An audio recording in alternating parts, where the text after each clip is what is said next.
This is Phantom Electric Ghost, and we're live with Jayne Wesler. That I got your last name right? Is that how I pronounce it? Yes, sir. That's exactly right. Okay, so this is the first time we've talked to you, and I hope you're having a good day or good enjoying. And I forgot to ask you, but we're in lovely Concord, New Hampshire. But we wanted to mention that we are on the Newsly platform as a featured podcast, and so we mentioned that if you our viewers use coupon code Ghost, they can get 1 month free premium subscription. Newsly is a platform that has they take video podcasts and convert them to audio for Android and iOS devices. And so if you can stop scrolling and start listening. We're a featured podcast. This will be on Newsly within an hour. So again, thank you for being on the Phantom Electric Ghost Show. My pleasure. Thanks for having me here. I'm very excited to meet with you and talk with you tonight. And that's an excellent offer for Newsly. Yeah, it's cool to get sponsors as we've been I've been in the podcast area since 2016 and started getting sponsorships like maybe 2 years ago. But one of the things I was reading about your background is like you had a full-time law and you decided to become a writer. And I'm a musician, but I still have my day job as a technical person. Um, and a lot of artists we have, but like what we really want to do is I want to do music all the time or do podcasting all the time, but I hard time. So what made you go to take the dive into leaving that full-time gig and becoming a writer? Phantom, it was a natural arc of my life for me. And I've had a number of transitions in my life already. I went from being a journalist to becoming a psychotherapist. And uh, I then decided to go back to school and become an attorney. And I worked at that for over 20 years, worked with kids who have learning challenges, kids with disabilities. And I it's not that I became a writer. I've always been a writer. It's something I was born with. And I think that uh, anybody has a talent. Everybody has a talent. It's something that we're born with. But we can be called to that talent. It's something that lives inside of us, that creativity. And I have always written in some form or another. And mm, people would often say to me how much my thoughts or words or cards or stories had touched them. And I knew that someday I would write a book or books. About mm, 15 years into my law practice, I was just really itching to write a book. And I had so many times I had scribbled down some notes or thoughts about a story or written a chapter, and then I just put it aside. And I promised myself, I had a big birthday, and I said, the next idea I get, I am going to write into a book. I don't, whether it's good or bad, I'm just going to finish it. And so I did that. It was a little difficult while I was practicing law because there's something called a trial that we get involved with in litigation Uh, practice. Too much Most prep cases, work. it takes A a lot of lot of work. preparation, and then you're in court all day, and then you've got to prepare after court. So it was hard to stay creative because you're dog tired and your brain gets hammered. And so I actually wrote a novel. And I don't know if you're a fan of Stephen King or not, but he wrote a book called On Writing, and the Yeah, first yeah. half of it. I grew up Oh, so reading that. yeah, so what a great book, and it was so inspiring to me. So I was following his direction of, he writes a book and then he gives it to 6 of his trusted readers. So I did that too.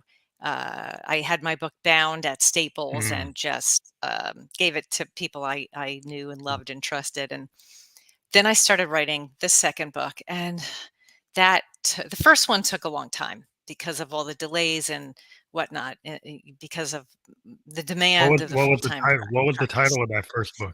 Oh, it's so funny that you should ask. So the title of that first book, Phantom, was Riders on the Storm.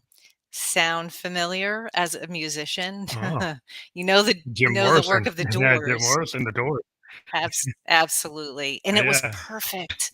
It was perfect. It was about Oh, a you 100-year storm, a storm of unprecedented magnitude, uh, and how it changes people's lives and how it calls us to give more than maybe we thought we had, and so that was the name. Now, I didn't keep that name. I actually published that book uh, um, a year or two ago, and I had to change the name. I didn't even ask if I could use the name because I finally finished my okay, you second figured they novel. would come after you.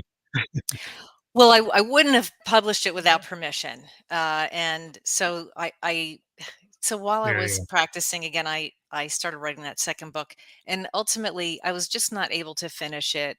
I had to put it aside. So, and here's the transition part out of full-time legal practice. My husband and I had been planning for years about the next stage of our lives. Our kids were grown, they were having children, and he had retired from his position after 44 years, which was a long time. And a number of people in my family had died young, and so we really talked it out and decided life's too short, and it was time to make the move. We felt financially we had been preparing for many years, and we were able to do it. So we did, and I went to part-time status at my law firm, and it was time to write the book. So I actually wrote a couple of nonfiction books first to kind of get them out of my system, about my legal practice and representing kids with disabilities and a number of things. Um, and so then I published the Riders on the Storm, which no, actually, I published the second book first, which I I had called Hmm. Locomotive Breath. You know that title too, right? Oh, wow. Locomotive That's Breath. another song. Yes, another song.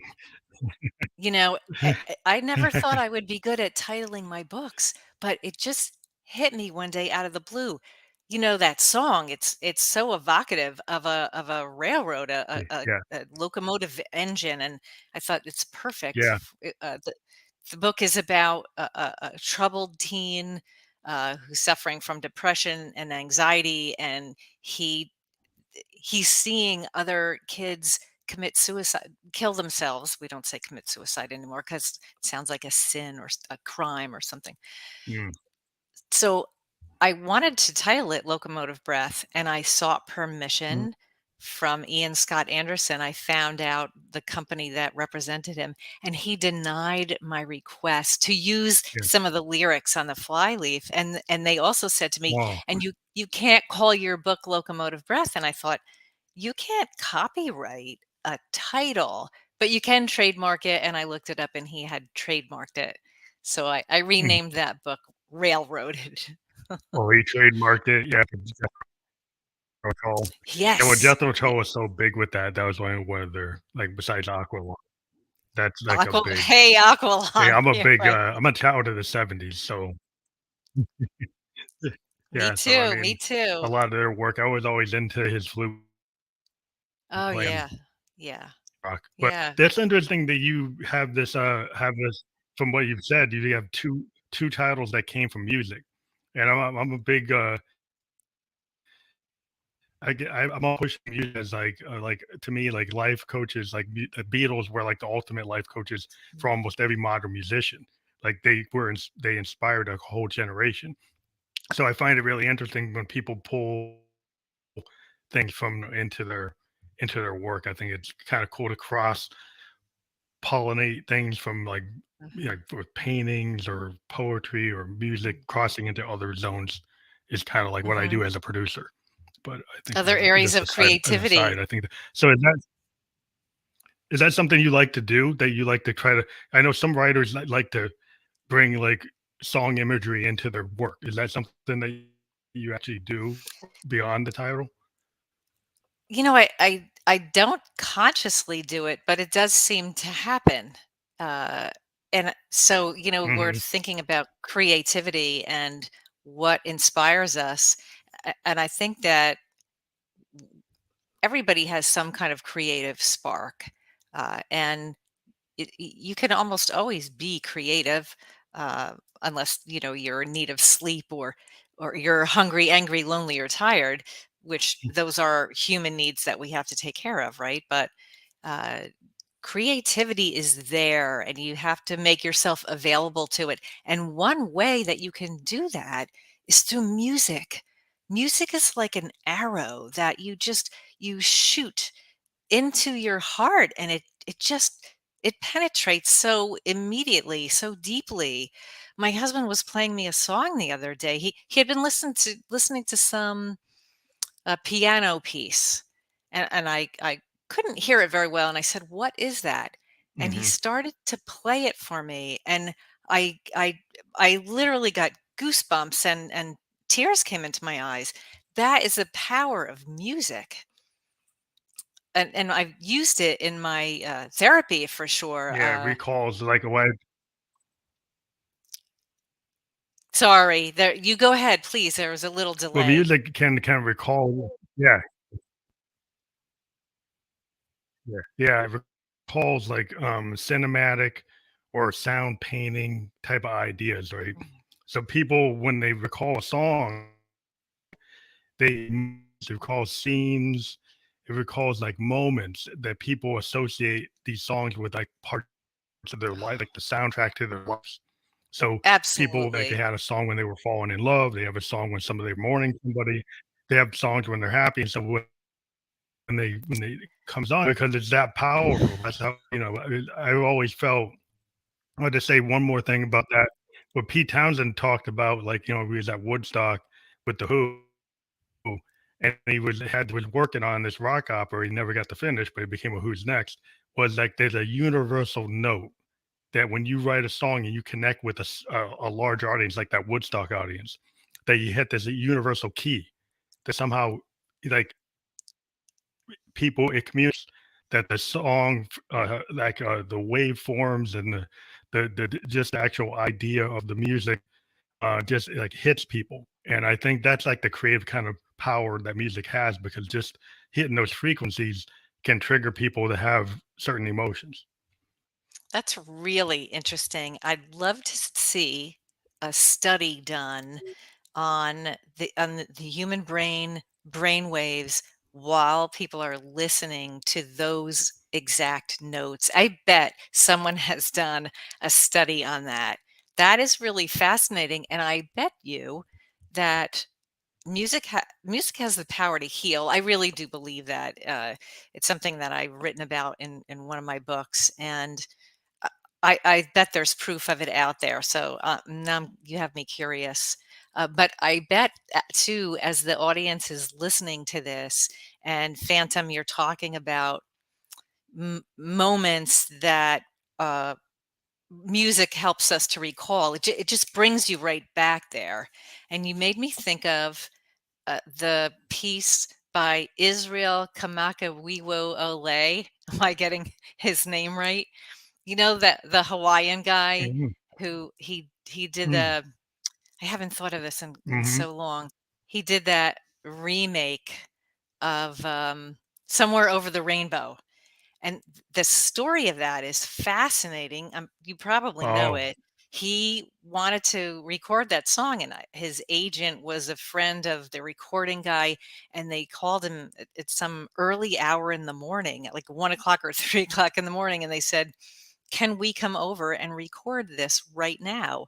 And he let them come over, and they recorded it, I think, in one take. Yeah. That song always brings tears to my eyes because it reminds me of my cousin Sam, who was a big teddy bear of a guy, just like Izzy, and he died young suddenly because he was overworking himself to provide for his family, and he Mhm. was just working this crazy shift and driving hours to go to work to make a lot of money for the family and provide for his wife and daughter, and along the way he became ill and died suddenly, and I will never forget the moment where my mom called to tell me that, and that song always brings me right back to that moment. And it's a bit of a sad story, but it's poignant, and again, it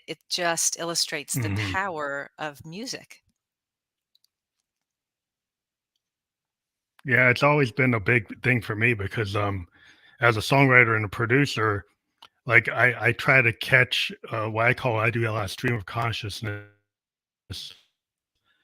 uh, written music. Like I'm into like free jazz and fusion, and a lot of what I'll do is like maybe I'll have something in my head or have something in my subconscious, and I just put my multi tracks on and I just play. I like to capture it because I was reading documentaries about old school recording, and like Elton John said, on the Yellow Brick Road, everything's like second, third take because they would just Wow. take the whole band and just record whatever they were doing. Very much into that style of recording because I think you capture the honesty as a musician. You Mm. don't overthink things. That you just let That's as a musician, we're kind of like we can channel things. that's really That's what we try cool. to channel. If you don't overthink it, you don't overcomplicate it. And that way too, I think you're I'm wondering, is that with writing? Do you study? yes. Yes, I was actually thinking that's one of the things that you sparked me to think is, uh, so there's an exercise that writers sometimes get writer's block, or if they just want to generate ideas, they'll sit down and do a brainstorming, and this is where, and I guess you could do it on a keyboard, but it's also good to do with a pen and paper, and you just start writing. You don't stop at all. Mhm, You just think, and you write for 5 minutes, and even if at some point you don't know what to write, you say, I don't know what to write, but you keep writing, and that kind of clears out the sludge, and it helps you to open up that stream of creativity. And mhm, there was a time where I was really trying to get that first book done, which the first book was Locomotive Breath, and I was working so much, but I decided, listen, I've got to get this done. I'm alive now. I want to finish this. This is part of my life's work here. And so I got to the point where at 5 or 5:30 in the afternoon, I would put my legal work away. I would stay at my desk and I would start working on my manuscript. And there were times where the creativity just flowed like a stream, like a river. And I would actually almost have this out of body experience as if I were watching myself typing and the story was just coming out like a river. And that's kind of what you were describing. The thing mhm. I think that's really neat about that is that Yeah, when but you're being this your honest, open, authentic self is when you really connect with people, because we all need to touch authenticity, especially in the world today, the way things are. People crave that, I think. yeah, because there's a lot of people like I'm kind of old school, and I like the idea of like poets just going to a jam session and just going. It just like didn't even they kind of not even going off their page. They just see what they can do, and I love artists, like painters that will do that. Very much been into that kind of mindset because I feel that when something you just trust yourself. Like if you're an artist, you know that you're an artist, right? You know how to play or you know how to paint or you know how to do. If you trust yourself and you kind of just feel, you have to like you feel the room, you feel what's inside you, you recognize what's going on around you, and all these inputs, you just let you don't if you just happen with your artistic sensibility, just go at it. And I heard like Dylan used to just take his typewriter And with the band, the band will be playing all this music, and then he would just go on the typewriter and just type all this stuff kind of out freeform. And a lot of that Wow, basement tape stuff with the band is really brilliant, because of the way he did it like that. and the amazing thing about him is he didn't even understand that. He didn't know how brilliant that he was. He didn't seem to understand how or why he touched people that way, which is pretty interesting. But I think you're talking about the sweet spot. The first time I ever heard that phrase was when I went skiing, and I took lessons, and the instructor talked to us about the sweet spot, which when you ski is at the front of your boot, and you use that to steer yourself. Mhm, And it's a little bit counterintuitive in that realm, because you're flying down the face of a mhm, snowy mountain, and you wouldn't think that you're going to use your shins to steer. But when you get it and you feel it and you do it, yeah, it works. And that is what you're talking about, with all channels open, to just let that creativity flow. It's really cool. And it translates actually probably to so many things, but you made me think of the practice of law. So when I was in law school, I went to Seton Hall Law, which is in Newark, New Jersey. And as a third year student, you have the opportunity, if you work in a clinic at the school, to go to court under the supervision of a real attorney, under New Jersey Rule 121 3AB or something like that. And I had joined a clinic because I wanted to have that firsthand experience of actually representing people.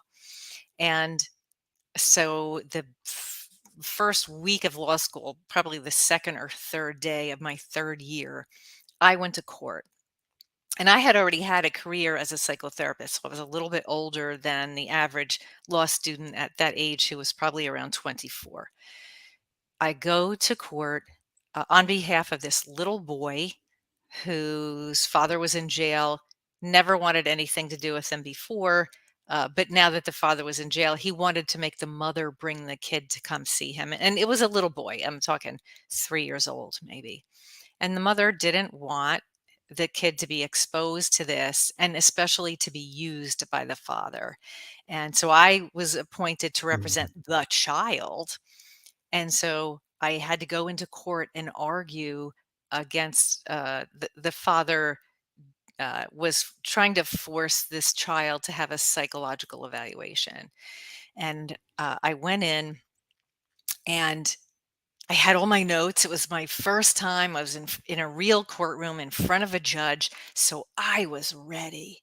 And I got up, and I had memorized the opening lines, because if you're a public speaker, that that's one trick to do, is that you memorize the first part and then you just go. mhm. Becomes natural because you're ready, really. So I did Go that, with it. and I Yeah. was arguing, and then at some point I became very incensed because the other side was arguing against the position, and I threw my papers down, and I then really just stepped into the role. And the judge later called up my Mhm, professor and said, I had a deputy attorney general in here later in the day, and he said, your student, if I didn't know the difference, I would have thought your student was the deputy attorney general, and that she was the student, because I had done such a good job at doing it. And that's because it mhm. was that thing that happened, that it was that sweet spot, that moment when everything started to Yeah, come yeah, together. And so yeah, even you get in a comfortable profession, in the role. I mean, you yeah, feel the you room, get like you like, said. I've been yeah, you gotta feel it. It's like when I talk to musicians, right? And if I meet musicians and we're kind of like in tune is, if I get one to jazz musicians, I don't have to tell them what key I'm in. I don't have to tell them what the chord changes are. If I start playing, the drummer knows exactly what to do, and I don't have to play with this. If I start doing order on a piano or on a Rhodes or something, they just know what to do. But when I run into people where it doesn't sync, they stop and they start and they're like, "What key are we in? What the chord charts are?" And then that's not so enjoyable. That they You're not speaking the you same language. can't deal with it, but you're like comfortable. Everybody kind of yeah. If everybody's more in tune, then that's when you get like a band. Like with Yes. every they're a band is that they have that connection that they know And what to do.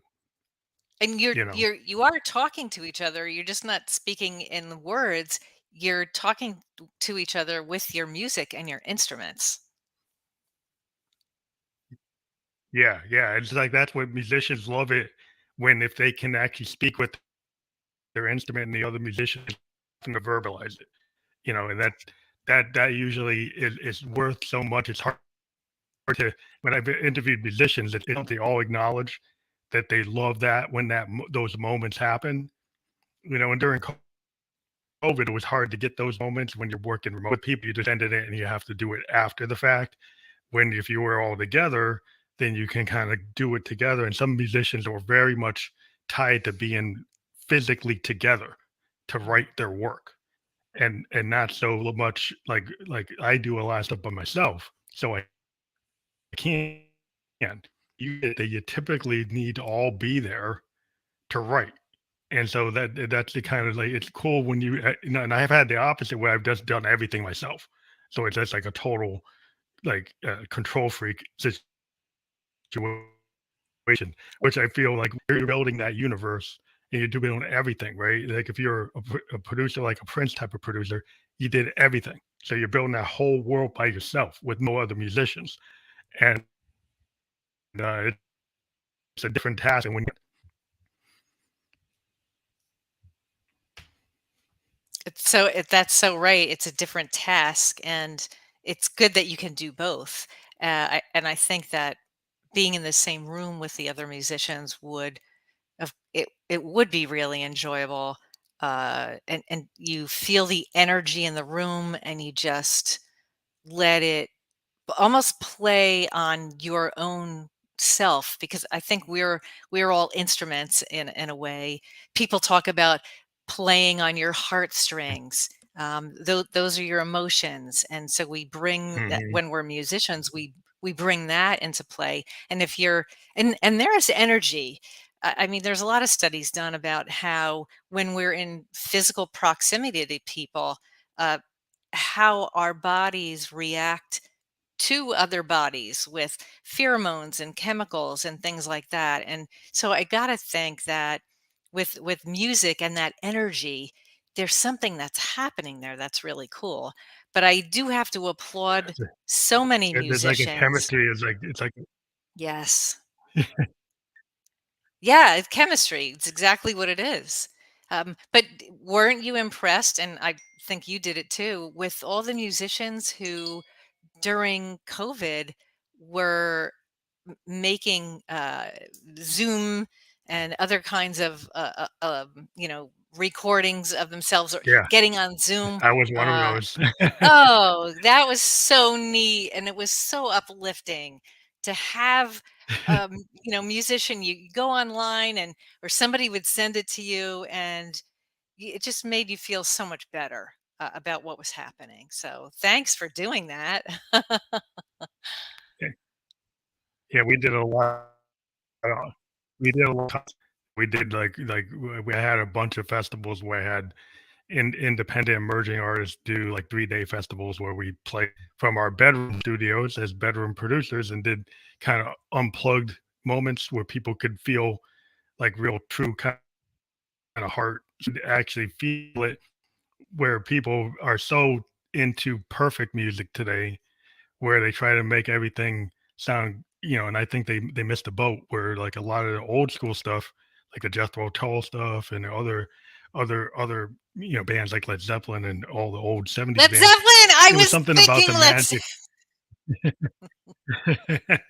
There's just the magic of playing like that chemistry of John Bonham and playing with John Paul Jones and Jimmy Page. There's this connection with those guys are so good that when they would come together, it was just this chemistry that it's unwritten language. I've heard like rehearsal tapes of them playing, and I'm like very excited about when they found things.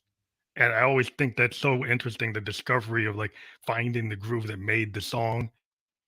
Yes. And when they actually find shit they get, is just really cool to actually get behind that music and understand that structure. And I've always like understand like the behind, like when you're writing. And I've heard a lot of writers, they have this problem where they're like, they got to complete it, right? And some writers, they never get to some ideas. They have to drop them because they can't finish it. And that's like the core of like being a successful writer is to actually be able to finish that novel and get it done so they could, don't go and get kind of held hostage to their ideas and never finish it. Well, that's kind of sad for someone who's probably quite talented, who writes most of a book and then can't finish it. And some people become blocked by something called imposter syndrome, where and it's a real syndrome. You can hear, you know, tapes, recordings, YouTube videos. There are books about it where you just become the artist, the writer, the musician, the person just doesn't believe in themselves, feels like they are actually being an imposter, pretending to be good at what they're doing, and then they get blocked up and they just don't finish it. Or maybe with a writer, these days, self-publishing is the way to go because it's really difficult to get a publishing contract with a traditional house, a publisher. Mhm. And Yeah. the publishing itself is quite daunting to actually take your book from a manuscript and make it into a published work and then market it. And so I think a lot of people get hampered by that as well. Uh, they get blocked by that. Uh, you talked about Led Zeppelin and you literally took the words out of my Oh, mouth. Uh, yeah. because I was thinking about them. And what about just to fully flesh out that idea, Pink Floyd and Dark Side of the Moon Oh, and Pink that Floyd. album. Oh, I was watching a doc, and Pink Floyd mentioned in the documentary that they were all on the same page when they wrote that album. But what's really interesting when I watched the documentary is later they had personnel conflicts and they had issues. But when they've all finally realized that they got out of what they called psychedelic noodling and started writing structures that were kind of like Tommy into like they're right. It's like a rock opera, but they had been writing these very long Sid Barrett songs that were really kind of out of control, and they it's cool, but like I think they called them like psychedelic noodling. They weren't really song structures. They're like fusion. Album actually had ideas. They came into like little vignettes that were songs, but they were all connected, and the boards in the recording room, they were all jumping on synthesizers. They're all giving each other comments. They were all working together as a team to make the songs the best they could be.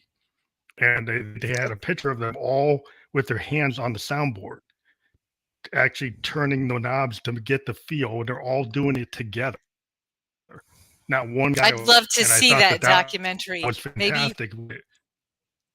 Maybe you could, tell us what it was, or I Yeah, think I and probably everybody else in the audience would like to watch that. it's just cool to see that creative process when it's not. Sometimes it's like one or two people, but they have the whole band working together as for when I'm in a band is to get everybody's uh contribution. And like if I came in there with a drum and I have a real drummer, like I'm not gonna stick with my drum beat off of my drum machine. I'm gonna let him write the drum part and I'm gonna give him the writing credit for that and not say that I wrote it, he wrote it. And the bass player take my bass idea and make it better. Keyboard players, I'm going to play board, but yeah, I could write like all the parts. You know that But the so idea is like even the parts, like you as a demo, you let people come in and just do what they do to make it better. Yes, and it's almost like a an organism with different systems.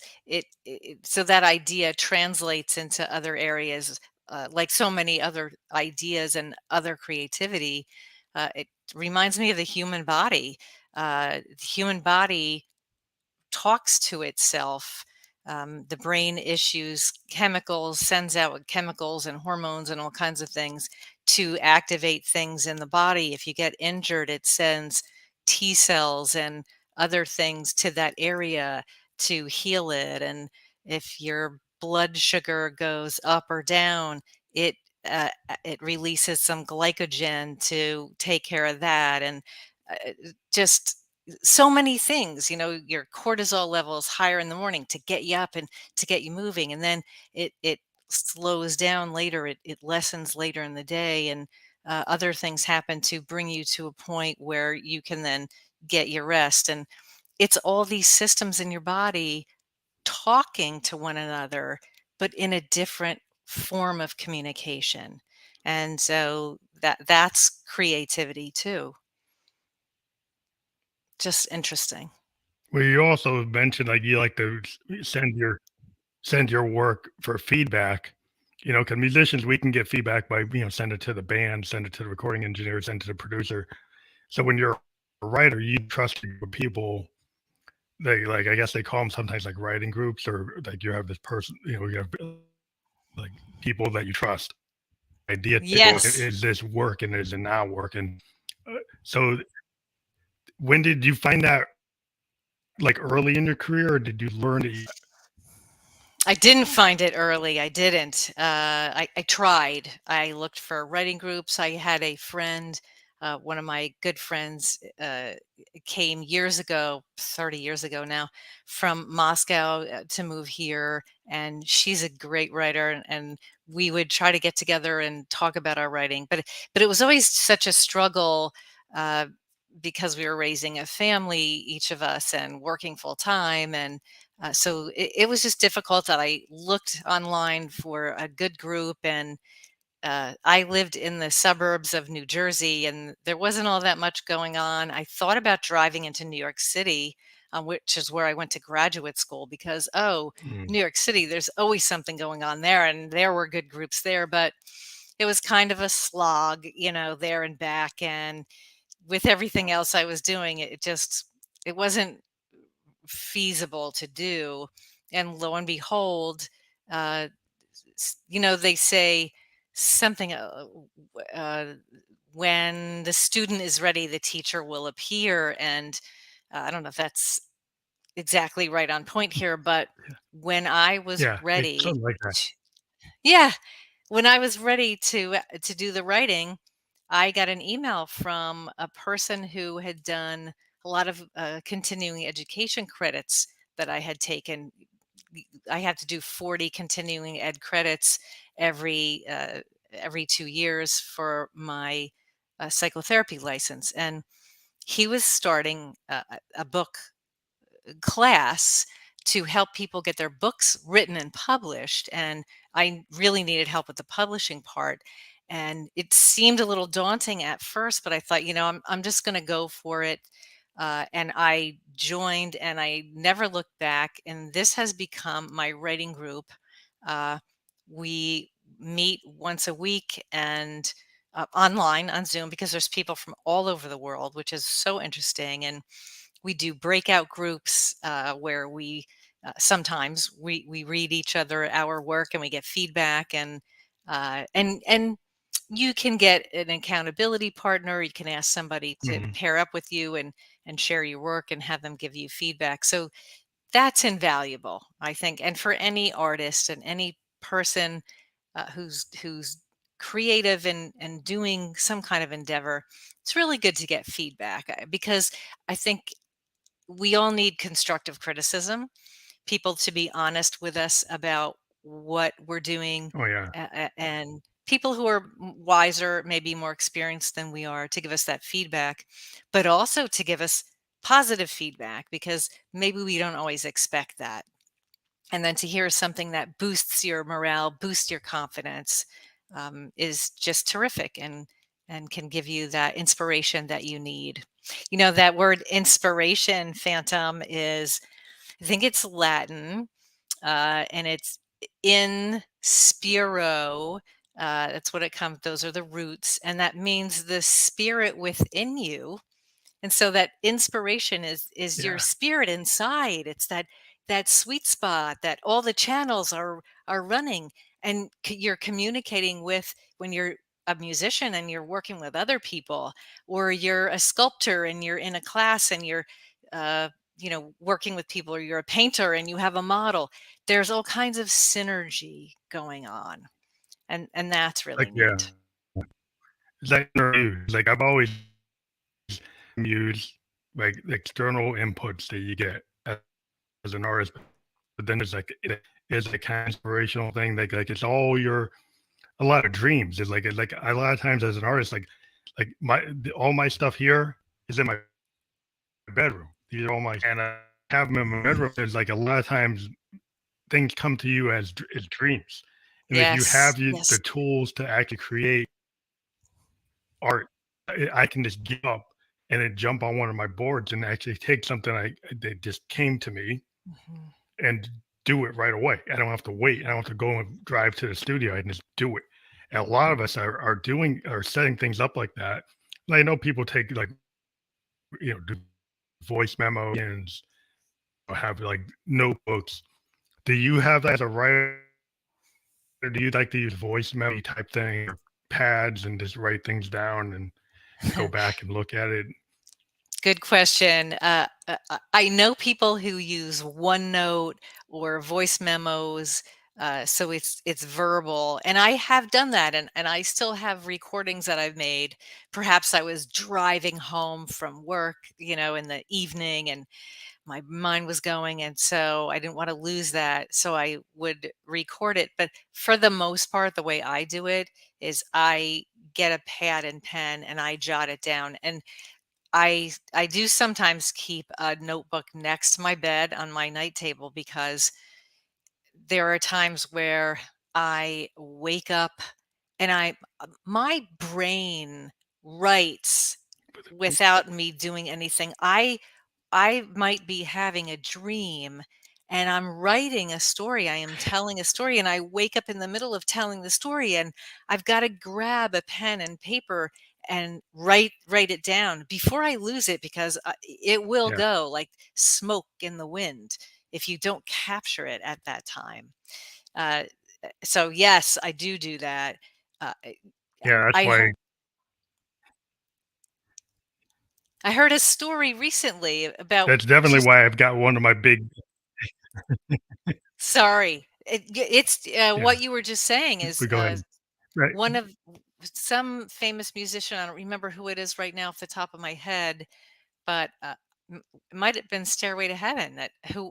whoever that artist was had a dream, and woke up and actually Hmm. played the song Oh, and wrote it down. Robert Plant, maybe. Yeah, I don't Jimmy. remember who I it think Jimmy was. Page came up with some of those chords. I think, yeah, it was either Jimmy, because it's like the big part of it, that like the guitar part.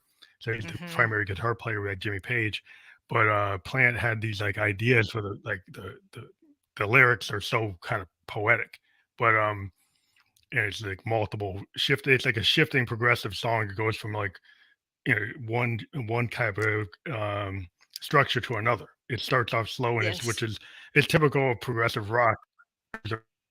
Like it's more classical structures where they have like movements and changes, which are complicated, and some music today doesn't have that. Kind of Mhm. stays into beat focused, where the old music would have traditional song structures like intros. They'll have like the melody, like a second a variation on the melody, like changes. They have different structures.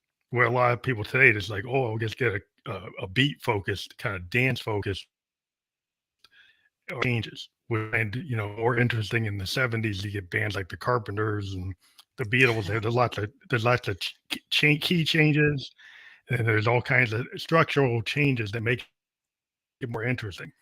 Like you have like shadowing of like things that are going to happen, like little snippets. It's like more interesting, and instead of going this straight sequential order that you kind of play with your timeline and move things around.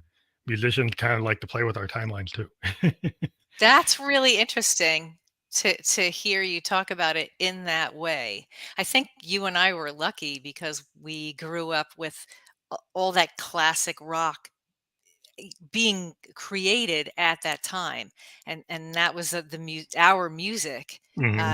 Even today, so I have grown kids, and my son is he's not a professional musician. He doesn't That's not what he does for a living, but he has been playing the guitar for 32 years, I think. And he's Hmm. played he played the Stone Pony in Asbury Park, where Bruce Springsteen rose to fame, and So, has played a number of places. Very fun, very fun. And I think that he really loves all that music still. And our other son, who's not a musician, but he said to me one day, we were actually in the gym working out, and he said to me, "Who's your favorite rock band?" Because of course we were listening to music, and I was like, "Oh, how do you have a favorite rock band?" So I thought about it and thought about it, and I gave him an answer. I don't even know who I said it, whether it was Led Zeppelin or something. And he looked at me with a face and he said, Bones "My maybe, my favorite or Pink is the Floyd. Beatles." And I'm like, "The Beatles are a class of their Well, own." they're like the classic of everybody's like. Well, they're like the beginning of the age of the album, and it's Mm. so important that you don't have a Pink Floyd without the Beatles because the music prior to that was not album focused. One of the things Wow.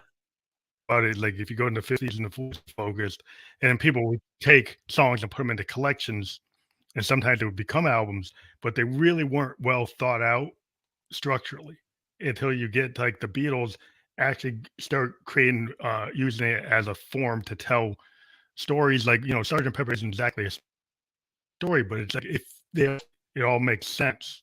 And then the idea is that you don't just listen to that one song at a time. People tend to listen to Sergeant Pepper's all the way through. So it's the idea, and it opened it up for bands like Pink Floyd to say, yeah, we can do like "Wish We Were Here," or we can do these big kind of concepts. The Who with Tommy.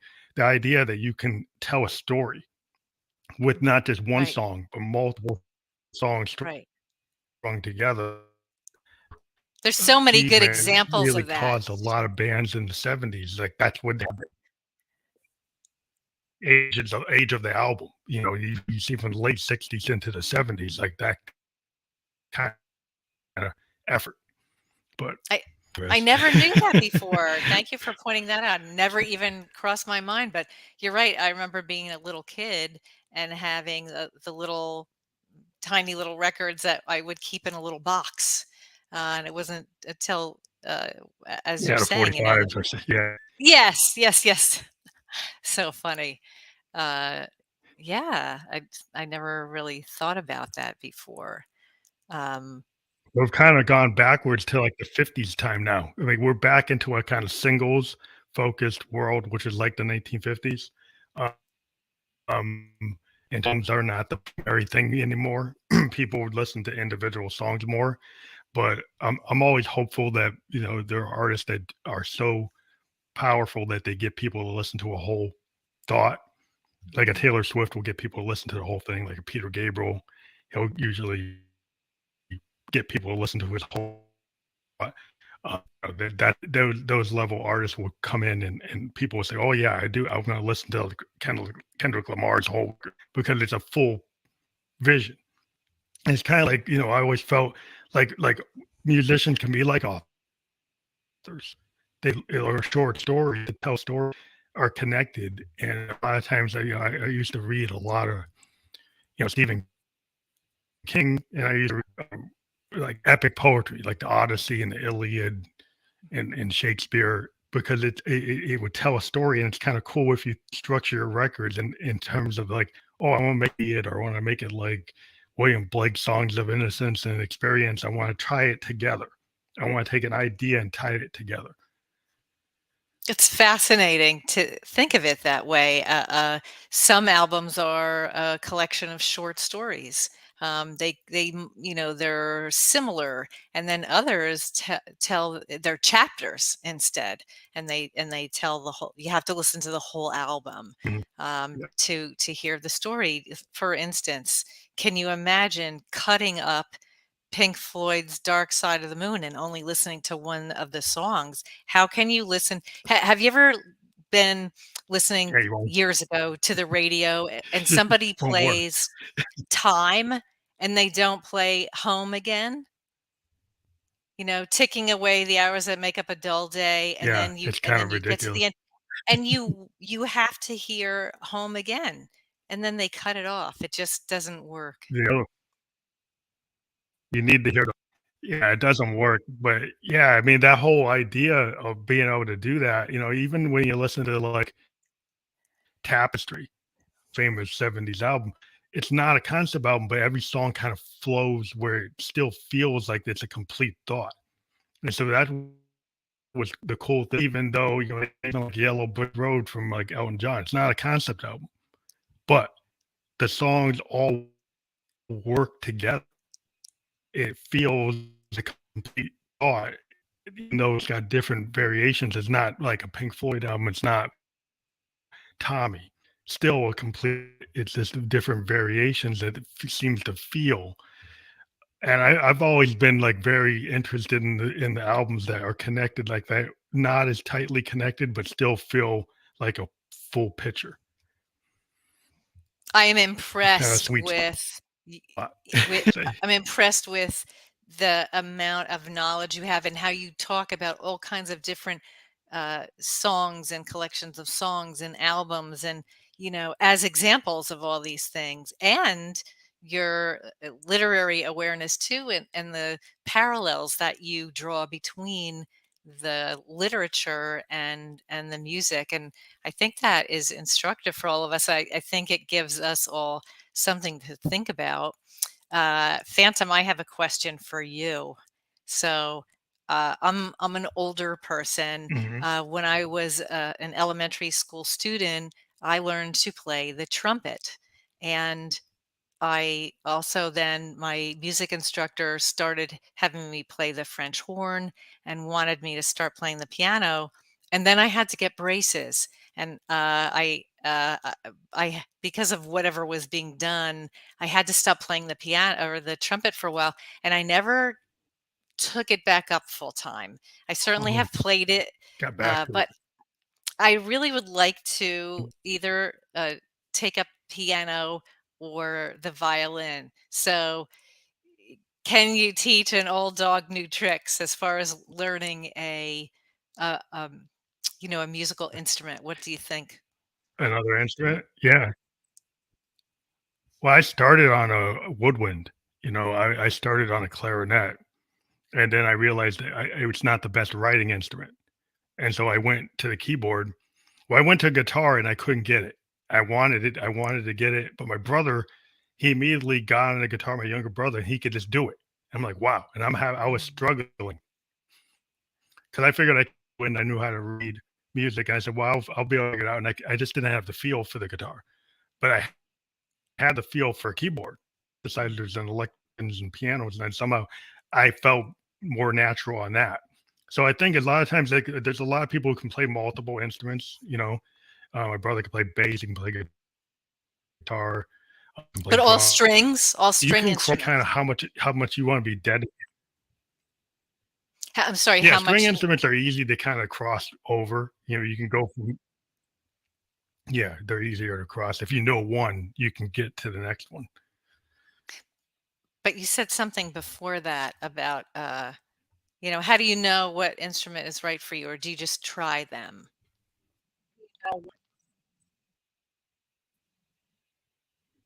I tried the drums and I wasn't good at it. I tried guitar, I wasn't good at it. I jumped on the keyboard and then I felt natural on it. And I just wow, it's like I can actually do that. And and then I just went whole hog into it. And I still like my wood that I can actually do woodwind type stuff with the reed because there's some things that you learn on a woodwind that are so interesting that like on flutes and saxes and clarinets that those instruments are really once you learn how to trill and you learn how to use your reed and the you the breath control being that type of instrument is very unique because you can have to physically have a limitation as a human, but you can breathe, right? So you have to have that informant. Um, the breath control, what you physically can do as a human with holding your breath when you play a wind instrument. If you're on a string instrument, you don't have to do that. You know, it Mm, has nothing to do with the breath control. It's makes your sense. dexterity, but you keep on going on and on and on the keyboard too. Yeah, so you have if you're ever on a synthesizer and you're trying to play a flute, you have to remember that if you play a flute, there has to be a physical flute player is going to have breaths being taken. And if you just endlessly play, you're never going to match what a real flute sounds like. Mm, mhm, mhm. Wow, thanks. And if anybody in the audience is out there wondering whether they should take up an instrument, I would say yes, because there are times that our heart needs to speak in a way that maybe our mouths cannot do. And if you're, I've been envying musicians for a long time who can just sit down and let their heart spill out onto a keyboard or, out through their violin or whatever that instrument is. That's an enviable uh, practice and an enviable talent to have. So if anybody's listening, go for it.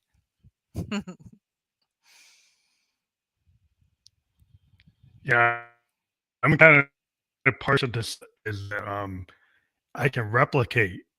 I can actually go and like try to play like an or I can go try to play like a violin, and my synthesizer can do behavioral modeling, which means like a wind instrument, it will have like breath articulation through certain controls with foot pedal where I can replicate the behavior.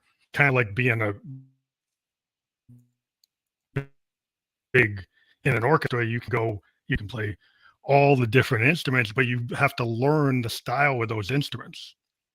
So that it seems like so really cool way to find out what you'd be into.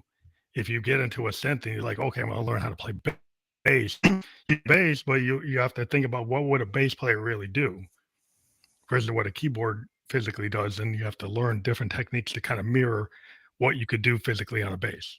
And then you could say, well, yeah, that means I really, or I really dig the way violins are. I'm going to actually go learn that.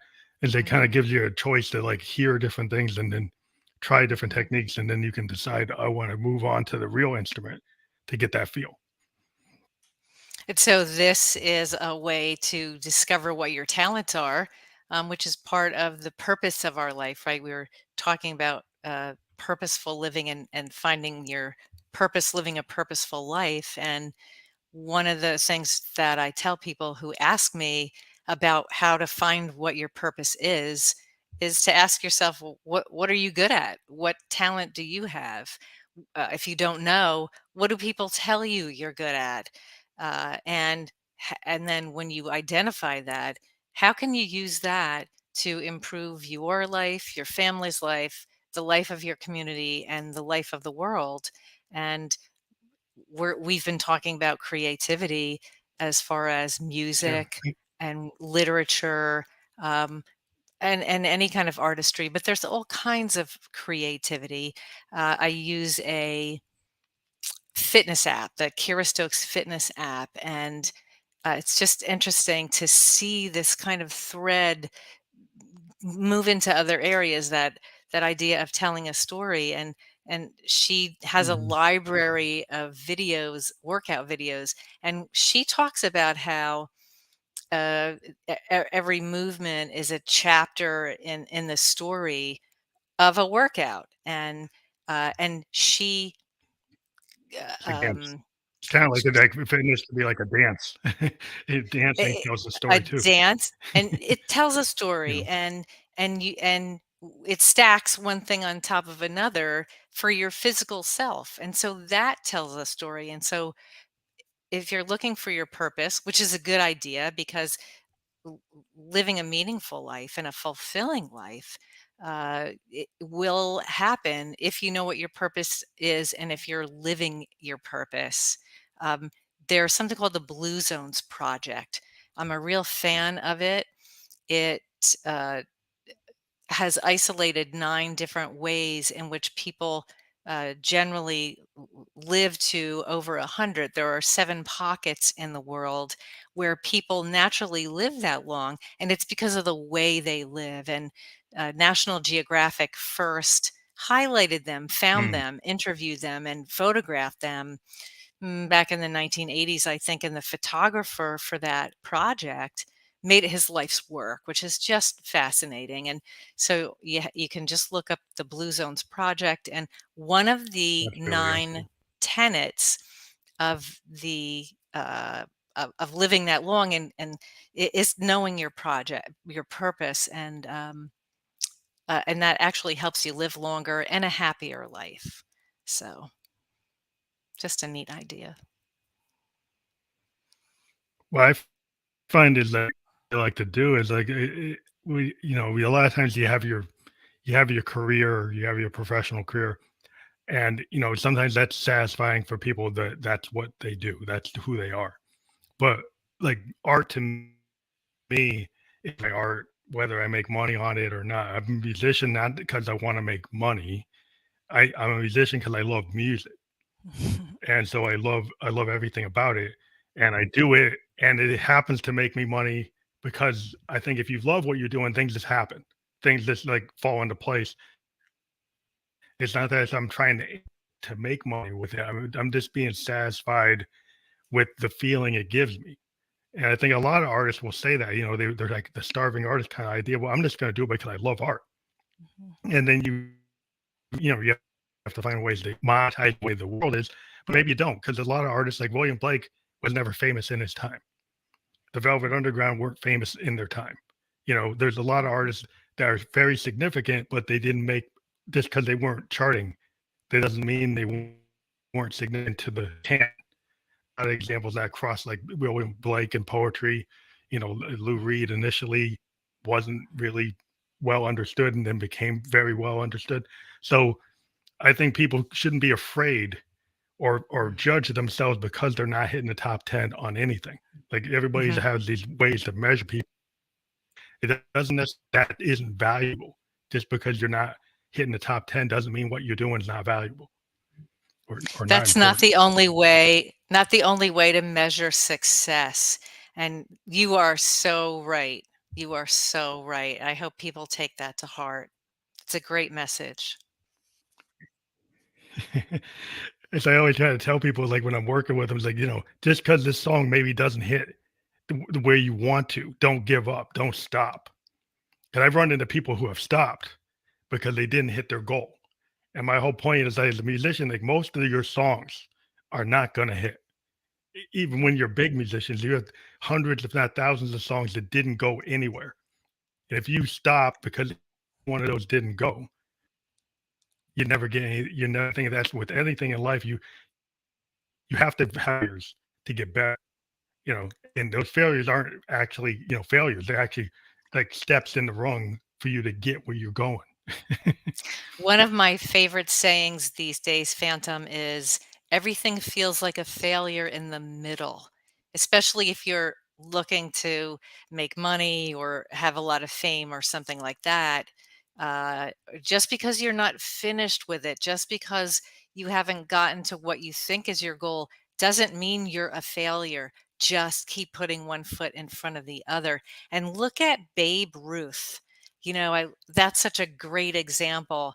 That guy just kept swinging the bat, and he swung and struck out a lot of times, but he just kept swinging that bat, and that's how he became Yeah. successful.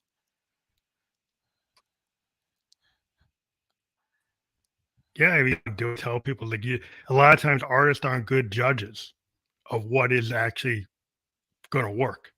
And I always tell people like if you have 100 songs and then you pick one out of those 100 songs, the chances of the one that you pick the audience actually liking is probably not good because Mhm. most artists don't pick the song even in their own catalog. So in today's world, with TikTok and Reels and Shorts and all these different media outlets, it's actually better to throw it at the wall and see what the fans actually like than Mhm. to try to prejudge it, because you have a lot of opportunities to put a lot of material out. The record companies maybe wouldn't let you do that, and it's probably the same thing like when you're self-publishing. You're able to put your idea out probably a lot quicker than having to go to the committee and get it edited and do that. You have the opportunity to put your idea you want to. You shouldn't be afraid to do that. That's what I always tell people.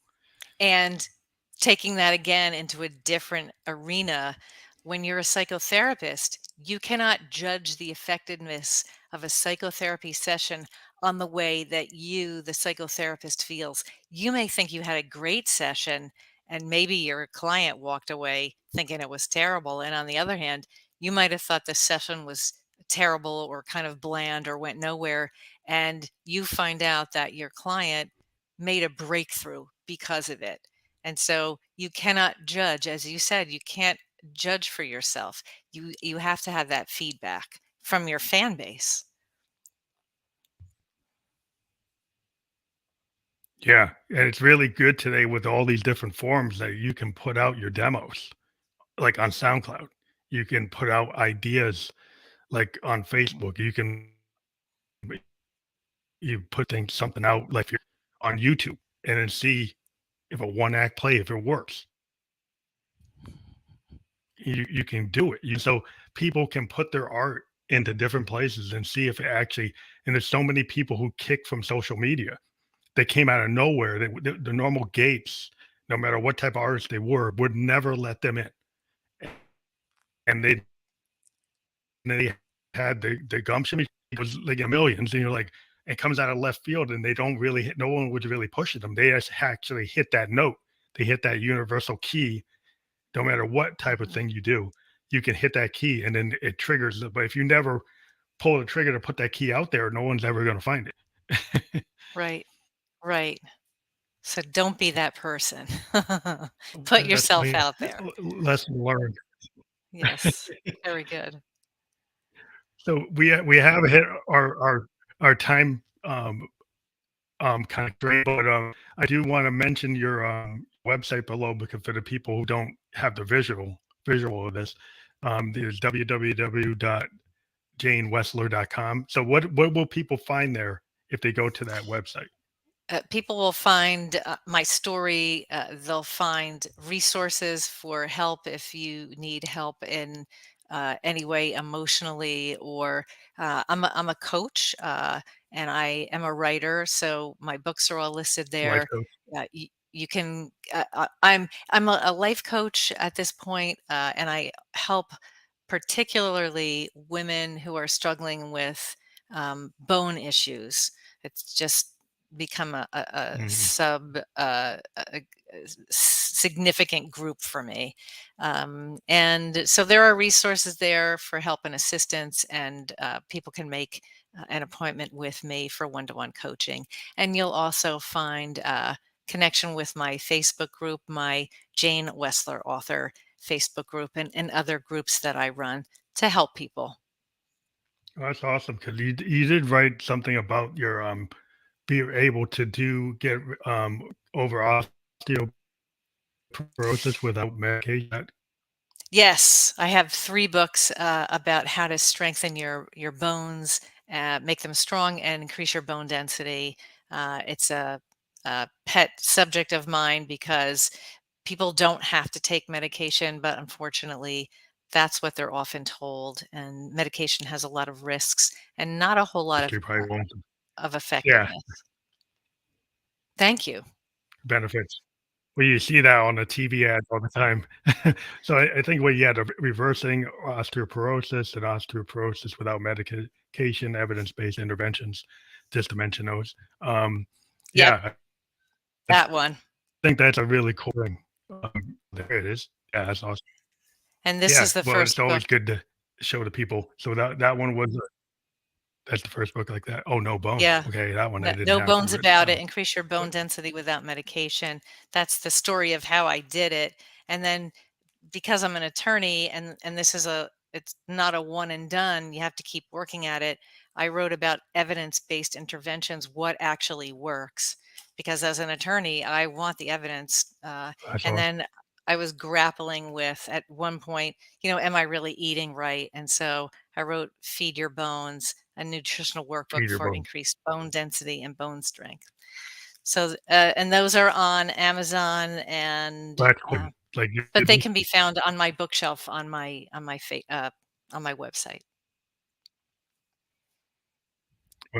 that's cool. So if you go to their website, you can check out all those books, and it's a very holistic vision. It seems like you probably should get all of them. If you once you get one of them, you should look at the whole picture because you're looking at the whole Mm. holistic everything things like that getting done. A lot of things is like it's holistic. You have to look at the whole your spirit, your body, your mind. It's like it's out Yes, like you not just one, you know. you're right. It's like we were talking But about. thank you It's again for being on the program.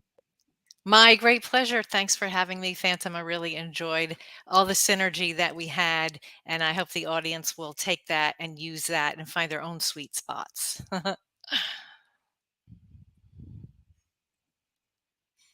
Very, very formally talking about, and I think I like to try to bring together disparate concepts that I still think connected. And so, that's what I try to do. But thank you for being on the program tonight. My pleasure. Thanks for having me.